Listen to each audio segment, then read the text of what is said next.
So yeah, Trump.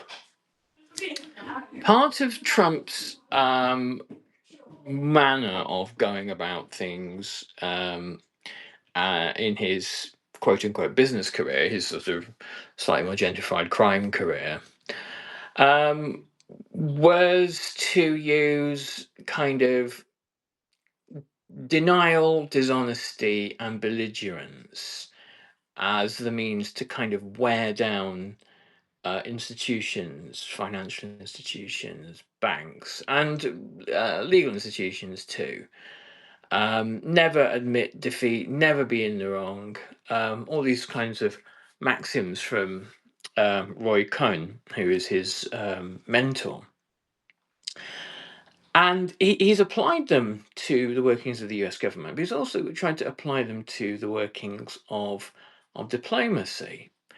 And the problem there is that he is so convinced of American military and economic exceptionalism, um, largely through his own ignorance, of course, but also from a kind of a culture of exceptionalism that he was born into. And it means that he can break any agreement that he sees fit. Now, when you imagine Franklin Roosevelt during the Second World War, having to come to and stick to agreements with Stalin, knowing that to agree something in bad faith, to break one's promise to somebody he was diametrically opposed to, they had a good working relationship, but Roosevelt was no Stalinist, would have dire consequences. This is something, I mean, Roosevelt as a kind of a diplomat and a key pivotal figure in 20th century liberalism was a political actor as far removed from Trump as you can possibly imagine, except they're doing the same job. You know, they are both presidents of the United States.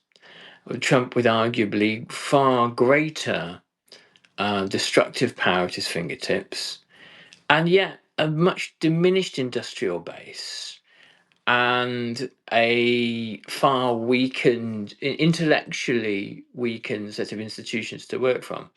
He has the opposite of a brains trust. He has a sort of kind of an idiocy trust.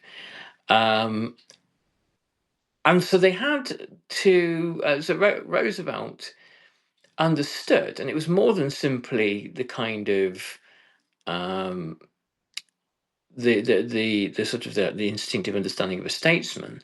It was a knowledge that at the time, during the Second World War, the consequences of acting in bad faith are really serious, really significant.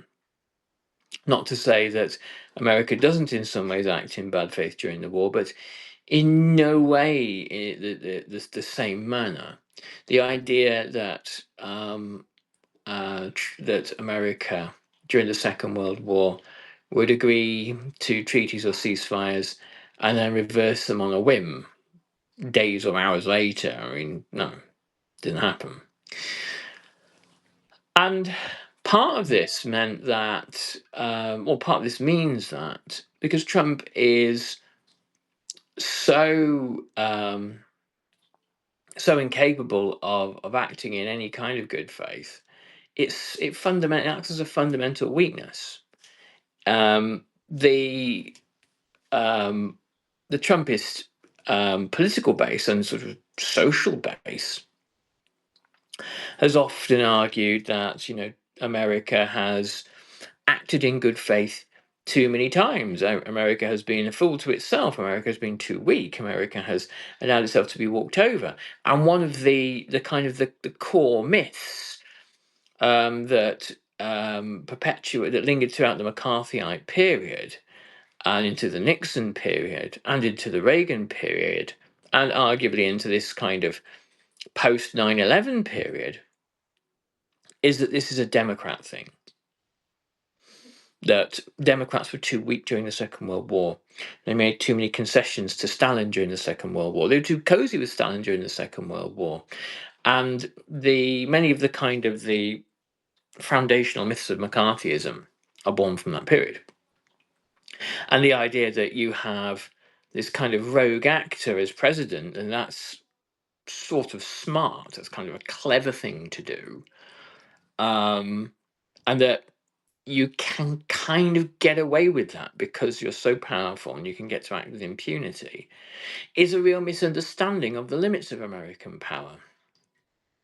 And we're now looking at one of the biggest problems for America in this in the Straits of Hormuz is that Trump has shown that no deal that he makes can be trusted, and the only way that you educate Trump out of that is to defeat militarily and economically America so profoundly that the idea of breaking faith again becomes unthinkable.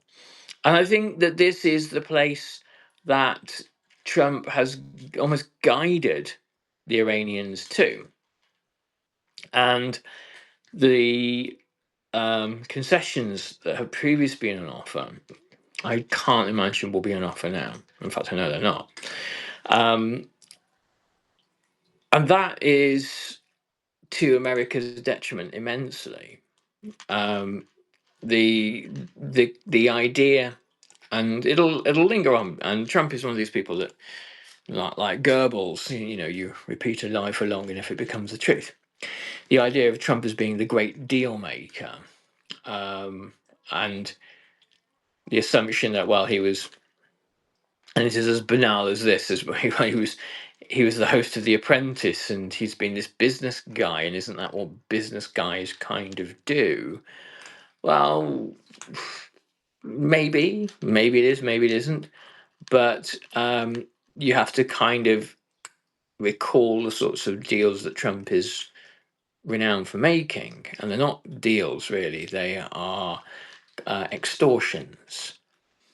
The extortion of, I owe the bank X million dollars, and I'm going to offer a few cents on the dollar, or nothing. So take your pick. That's the kind of deal maker you're talking about. And it might seem terribly clever as a one off, but when you're guiding the interests of the American empire, it is not just a reckless strategy, it's a strategy that's doomed to fail. It might succeed once or twice, doomed to fail in the long run. Anyway, so this week we've got Netanyahu and Zelensky visiting Washington, and those two meetings with Trump will produce something in both theatres, I suspect. Trump has begun to pivot towards Ukraine, or at least kind of toy with the thought of supporting Ukraine. And I think Zelensky will attempt to offer his services, perhaps with a view to aiding America in the Gulf in whatever way he can. And Netanyahu will present the next scheme dreamt by Israel's military establishment for Trump to listen to. So expect escalations, I imagine, unless some kind of primitive urge for self-preservation and the ability to see that America is going to be drawn further into the quagmire in the Gulf emerges. But I doubt it. Anyway, thanks very much, and I'll catch you on the next little stream. All the best. Bye-bye.